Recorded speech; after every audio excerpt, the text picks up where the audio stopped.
Money that comes with strings attached is a money that does not guarantee you your independence, and it will cost you either in the short term or long term.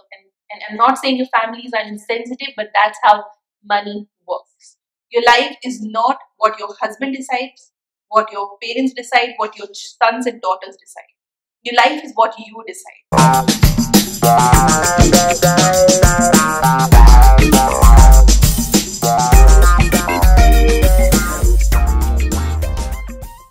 Hi you guys, how are you all? I hope you all are having a splendid day today. Today we are going to talk about a topic that is not only very important and relevant to talk about in general, but something that's really close to my heart and something that is extremely fundamental and integral to my identity, which is financial independence of women. Today I am going to sit here and list down reasons why every woman, irrespective of what country they live in, what society they live in, what is their background, no matter how rich their parents are, partner are, whatever, it does not matter. Every woman should be financially. Now you will think, what is so important to discuss about it? Yes, everyone should make their own money. Yes, everyone should be educated and literate and have a job. What is so unique about that? Listen, we live in a society, and if you're thinking that, let me just highlight it and point it out to you, that we live in a society where financial independence of women is considered as a choice or as a luxury. It is, because that is why words like career women or working women exist, because women who work or women who have a career or a source of income are considered to be subsets of women. That is why there is no word like a working man or a career man, because every man is supposed to work, yeah? Everyone has a career and every man has a job. Think about it. If a woman, even though no matter how highly qualified or educated she is, if she says, that I want to just chill, I've just completed my degree and I don't want to do a job, I want to get married and raise my kids, nobody would bat an eyelid. However, if her male partner, husband, boyfriend says that he doesn't want to be the breadwinner of the family, he just wants to be a homemaker instead, it would be like a revolutionary. Either he would be condemned for making that decision, or he would be hailed as a feminist lord, literally. So men not working and women working are considered as two exceptional choices, and I want to talk about that. Listen, financial independence. Now, what does financial independence mean? Financial independence means you have a source of income or a passive income or a property or savings or investment, some kind of source of income that you can call your own, which has no strings attached to it, no responsibilities attached to it, that you do this only, then you get it, except for your job and work. Something that you get as a consequence of your talent, your education, your hard work, your skill set, your whatever. And something that you are a sole decision maker of, some money that is just yours. It is not a pocket money. It is not an allowance that you get from your father or your husband or your son. Money that is yours. So, let's talk about reasons why financial independence is not a choice, but is a right and it's a compulsion for every woman out there. Number one, you need to be financially independent so that you can live a life that you think worthy of yourself, even though your parents disapprove. You guys, we all live in a very sheltered climate. I'm not talking about 1%ers where things are still changing and improving a little bit. I'm talking about the majority of all of us, especially India, especially patriarchal societies, where parents take all the decisions of their girls' lives or their daughters' life, no matter how big they have become. Before they get married, it's all their parents are all over their business. They have the authority, they have the agency, and a lot of decisions that you really want to take with your life and take, the adventures you want to take, the risk you want to take, the luxuries you want to afford. You can't do that because you are dependent on your parents for that. And your parents might be of a mindset that is backwards, that is orthodox, that is more conventional, that does not suit your requirement, your growth right now. So you need to step out, or you need to take a decision that you in your own wisdom think is important for your growth, your personal development, and it does not matter if your parents don't approve of You can move out, you can start your own lifestyle, you can afford your own lifestyle only and only if you have a source of income waiting out there for you. Number second, you need to have financial independence for medical reasons. Women, we have complicated bodies, you guys. We need a lot of things which are expensive, which could be medically expensive. If you have a job, you'll get a health insurance, and if not, you have money to bear those expenses, and you don't have to be like, really, I want to have this kind of treatment. How do I do this? Your family or your parents, your husband, your partner, your son, your daughter, whatever that is, should not be the medical decision makers of your own body. Especially not for monetary reasons. See, I'm not saying your family would be insensitive and would deny you any treatment that you really want. But sometimes there are things that would be more expensive that you would want to get done with your body. You would not have a last say in these things unless you have your own money, because medical things can get really expensive in the long run. So for you to be healthy and sane, whether it is going to therapy or whether it is about getting a certain kind of treatment when you're pregnant, it is about certain kind of treatment when you are on your periods or anything like that, you need to have a source of income for that. Number 3, third reason why you should be financially independent is for vanity purposes. You guys, I'm saying we all women like to dress differently. We all want to apply different kind of makeup or not apply makeup for that matter. We all want to do different kind of skincare, different kind of shoes, different kind of bags, whatever that is. Anyways, there are so many societal and political and whatever restrictions on how we dress and how we should present ourselves. There shouldn't be a monetary restriction on that. We derive a lot of joy from small vanity decisions. For example, I like lipsticks and I really want to get a particular type of lipstick and it gives me a lot of joy. But even though I buy like 1 or 2 lipsticks in a particular year, which is reasonable for me, it might be very unreasonable for my parents because they don't really believe in makeup and vanity and all that, and they would want to deny me that. So a thing that really genuinely gets me joy, I would be deprived of that. Why? Because I can't afford it myself. But once I afford it, I don't have to tell anyone how much my lipsticks cost. And also, if you want to get something expensive, if you want to get something luxurious in life, technically also it's unfair to burden other people with that.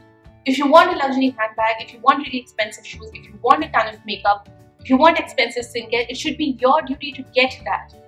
People depend on other people for necessities, but you should never depend on other people for luxuries. So, number 4, it's very important for you to be financially independent to decide when you want to get married.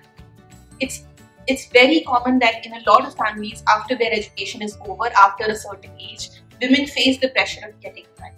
And if you're living under your parents' roof and you don't have any means to move out and start your life somewhere else, you will succumb to that pressure, and you will, that kind of bickering will not leave you. And it's extremely important for women to free themselves of clutches of that patriarchy and have that means to go and start their life somewhere else if their family is getting toxic, if their family is pressurizing them to get married after a certain point. Also because, if you don't have financial independence, how do you afford your lifestyle then? How do you afford your food and housing then? Your parents afford it for you before marriage, and after that your husband is supposed to take care of it. What if your parents are no longer in the position to take care of it? Then what? What's the other option? To get married? No. The option is to get a job. The option is to stand on your own 2 feet. Nobody is there who should have this primary responsibility to feed you if you're an adult, if you're educated. If you don't have an education, you get an education, you do whatever you want. I don't care if it's 1,000 rupees or 10,000 rupees or 1 lakh rupees. Earn your own damn money. Another reason why you should be financially independent is to have screw you money. Now, what is screw you money?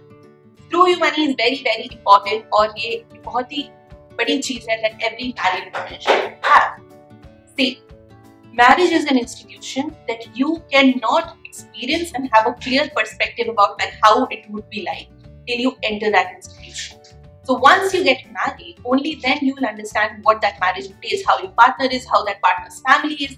Especially in India, a lot of women after marriage, they end up staying with their in-laws. So what if you don't like it? What if their family is toxic? What if their family is abusive? What if there are crimes that are happening against you, whether it's domestic violence, whether it's threats to dowry, whether it's sexual violence? What will you do if you are dependent on that family for you to be able to feed yourself, clothe yourself?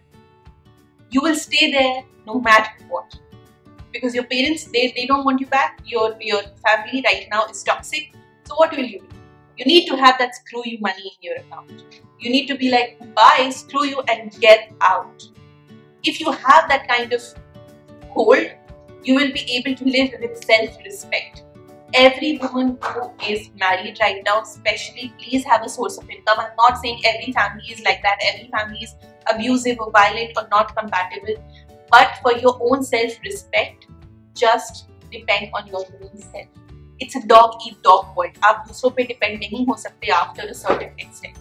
Another reason why women should be financially independent is to decide when to have kids and when not to have kids. You guys, kids cost money. And even though it's your own body that's going to make that kid, sometimes women are forced in those decisions to have kids before they want, or to not have kids when they actually want it.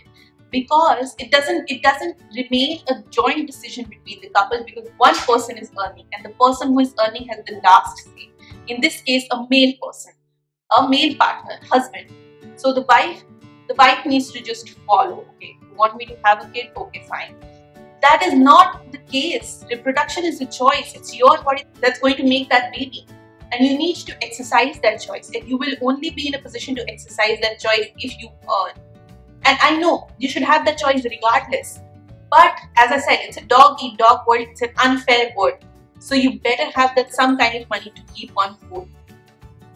Another reason why you should be financially independent is if you want to raise kids the way you want. Let's say you exercise your choice. You have kids when you want to have them. How will you bring them up? As I said, kids cost money, from their diapers to their school education, to their college education, to their hobby classes, to their medical treatment. Everything costs money. What if your husband says that your husband doesn't want to vaccinate your kids, and you know how medically important it is to vaccinate your kids? What will you do? You're financially independent and their vaccines cost money. So because you're financially independent, you will not be able to do that. A lot of women out there, you guys, they suffer with this. Homemakers and housewives are the most underappreciated and undervalued people on the face of this earth.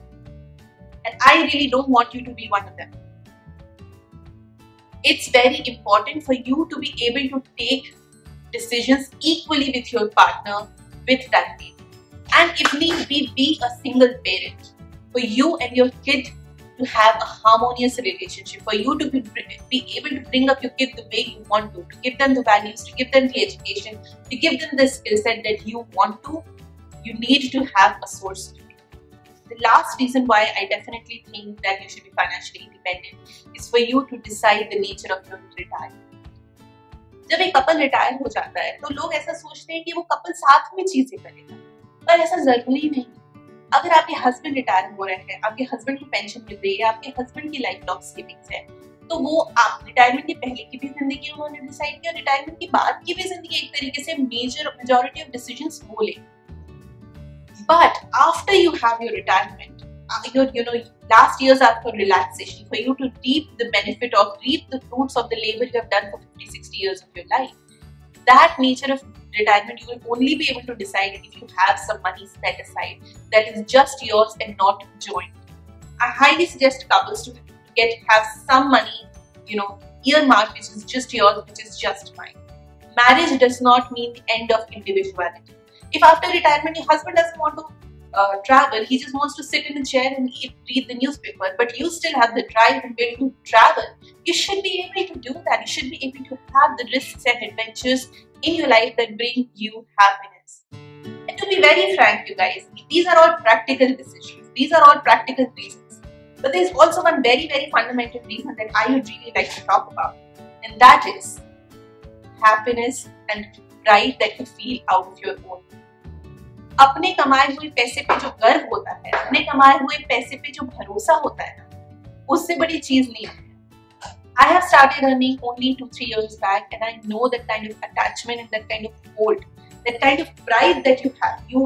When you walk, you have a certain bounce in your feet because you know that there is certain money that you can call your own. अगर कुछ भी हो जाएगा तो मैं सड़क पे नहीं आऊँ. अगर कुछ भी हो जाएगा, if my parents are abusive, they're not. But if my in-laws are abusive, if my marriage doesn't work out, if anything happens, I am on my own. You cannot sit there and wait for someone to come and fend for you. You should be your own protector. And that is what feminism is about.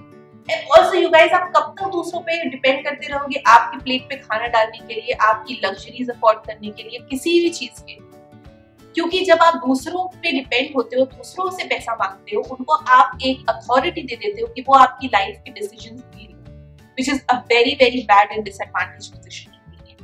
No matter how kind, no matter how sensitive, no matter how wholesome your family is, at the end of the day बात इसी चीज पे आ जाती है कि किसका पैसा है. And I don't want you to be in a disadvantageous position when it comes to that. So this is the gist of this episode. I hope you all learned and took something away from this episode. और अगर ये episode एक ऐसी औरत को सोचने पे मजबूर करती है जो इस वक्त फाइनेंशियली इंडिपेंडेंट नहीं है और एक कश्मकश और एक दुविधा में है, I would really think that my job is done. I really hope you guys enjoy this episode and took something away from this episode that is valuable and close to your heart. I hope it stuck a chord there somewhere. I'll see you guys in my next one. Till then, bye.